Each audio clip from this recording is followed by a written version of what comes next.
Abela mozo oge m ekwu ego na o oge m ọsịkwa na ọgị na-ege oge bring it on ego na o fake at really chief kakwadoru Reggae bring it on n'ihi na na-ejere ji mozo bụghị ihe ọbụla ka m na chitinye ọnụ ndị ube si na mụ na-atụrụ ha ụjọ ya fụnye ete na ete nkwụ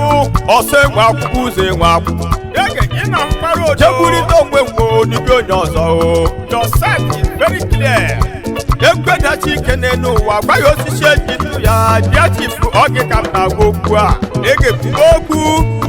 2005 na Manchester Town isi na m na-egbochi ndị na-eti egwu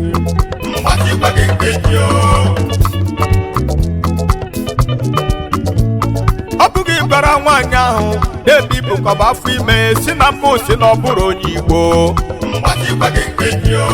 isi na mbụ bụ onye ụjọ iso na ndị si na mbụ na-aka asịrị as for fake chief o nwere ife m gasa gị n'oge mmadụ nọ n'Igbo na-asarụ onye ara jiri mpeteri oge mmadụ apụta jụwa onye ara ihe adịghị ama mgbe na obere iro ha na-ede ndị na-aga n'ụzọ ndị ara na-abụ n'ime exercise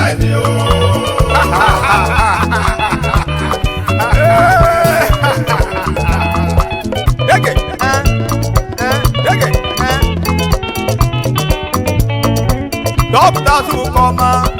Uche Osakwe, chairman Igbo Indigenous Island Impact, even minus education, you possess no politics, positive vibes, ejachi obodo, etishichi mobaka ebem, iko gbakwara bndube, ha gbaji kwe mkpịsị atọ n'aka na nwata stọk n'ụwa. Nwata shiwa gogo ifutọkụ. Eme onye ofege kọndọtọ n'elu ụwa. Ọ ga-efegbu onwe ya n'aka.